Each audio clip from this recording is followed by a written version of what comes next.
We did a story on January 12th telling you that Ted Cruz's immigration ad was way crazier than Donald Trump's immigration ad. We did a story on December 29th telling you that Ted Cruz's supporters rival Donald Trump supporters in lunacy.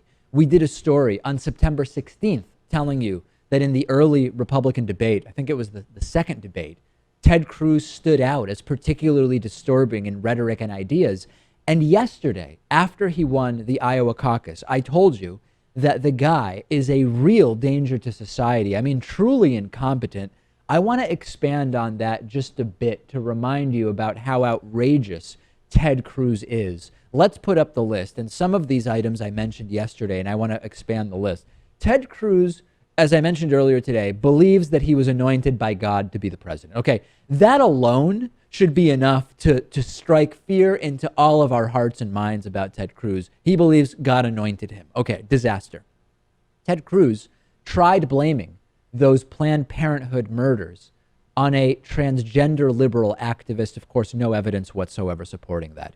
Ted Cruz spoke at a rally where gays were deemed satanic, as if it was a normal rally to participate in. Ted Cruz claimed that President Obama is pushing Syrian refugees to murder innocent Americans. Absolutely no evidence of that, obviously. Ted Cruz said that the U.S. must be turned into a Christian theocracy in order to save the country.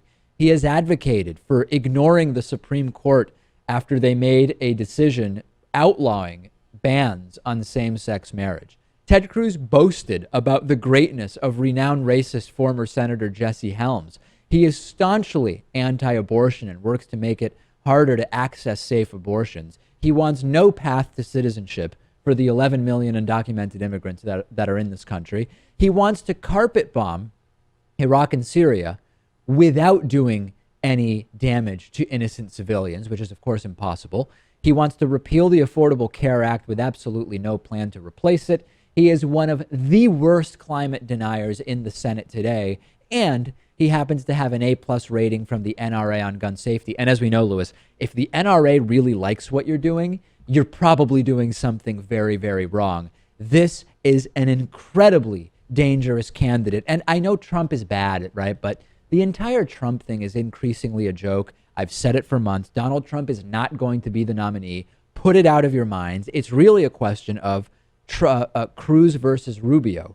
Cruz is far more nuts than Rubio, but I also think he has less of a chance of winning. But you never know. 2 weeks before the election, there's some kind of attack.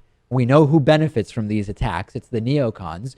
I think it is dangerous that Ted Cruz be up there, even though I believe Marco Rubio has a better chance of winning, because if, God forbid, to borrow a term from Ted Cruz were to be the next president of the United States, we are in serious, serious trouble. Well, maybe. He is pretty nuts. There's only so far you can go with executive action. Mm-hmm. But he will likely have the Congress. Right. So if it's a Republican-controlled Congress, we're doomed. Yes. Absolutely. So I think that we all need to be very, very concerned about this. Very, very often, Mitt Romney, for example, right? Mitt Romney would have been a bad president. Mitt Romney made all sorts of ridiculous claims. He said if he's president, every college graduate will have a job. He said if he's able to repeal the Affordable Care Act, he should be able to get unemployment down to 6% by January of 2017. Totally ridiculous, right? President Obama did that in far less time without repealing the Affordable Care Act. Would have been a bad president. But Mitt Romney didn't strike me as completely out of his mind in a way that instills fear into me the way that Ted Cruz does. I mean, I think we're talking about two totally different. I'm not cheerleading Mitt Romney, right? I mean, it's crazy that I have to sort of say Mitt Romney wasn't really even that bad compared to Ted Cruz. That is how bad the situation is with Cruz. Well, when someone has radical ideas, and then when someone else has radical ideas that are rooted in religion, mm-hmm. I think it's that kind of scares you a bit more, right? No doubt about it. I mean, when Ted Cruz says he wants a Christian theocracy, he's effectively saying that in many ways. The similarities with the Muslim extremists he claims to be fighting against become very, very clear. We've talked about that as far as LGBT rights goes. We've talked about that as far as the law of a sacred text, pick whichever one you want, being the law of the land. That is a similarity between these extremist right-wing Christians and the extremist Muslims that we are fighting against in Iraq and Syria, etc., the similarities become very, very clear. It is one brand of religious extremism fighting against another brand of religious extremism and falling into the very false notion, Lewis, that this particular brand of religious-based extremism is somehow good for us, but other types would be bad. That's a big, big mistake. Yeah, it's unfortunate that we can't really point to a country in the world that is as dominated by Christianity as, say, Saudi Arabia is dominated by Islam. I think that we would be able to draw some great parallels if there was such a place that we could point to. I guess there's only the Vatican. We know the type of things that are happening there. Yes, although totally different circumstances, scale is different. Yeah. I mean, everything about it. Yeah, you're right. There is no particularly good example to sort of show, hey, this is what a Christian version of Saudi Arabia, or pick whichever country you want, looks like. Very, very scary stuff. Send me your thoughts on this. I'm on Twitter at @Pakman, and Lewis is on Twitter at @LewisMotamedi. That's LOUISMOTAMEDI.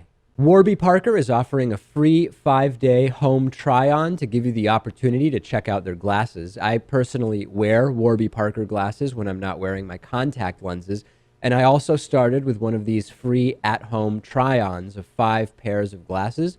You can get your free home try-on and support the David Pakman Show at warbyparkertrial.com/TDPS.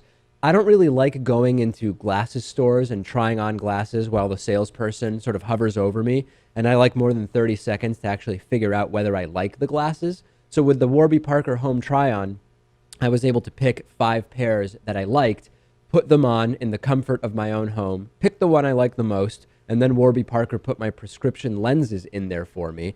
A lot of people don't know that the eyeglass industry is controlled by just a few big corporations that keep prices very high, like $300 for prescription glasses high, which is just insane. Warby Parker glasses start at $95. That's what mine cost. And for every pair of glasses sold, Warby Parker distributes a pair of glasses to someone in need. You can try 5 pairs and see what you like. Check out the at-home trial and support our show by going to warbyparker.com/TDPS. It costs nothing.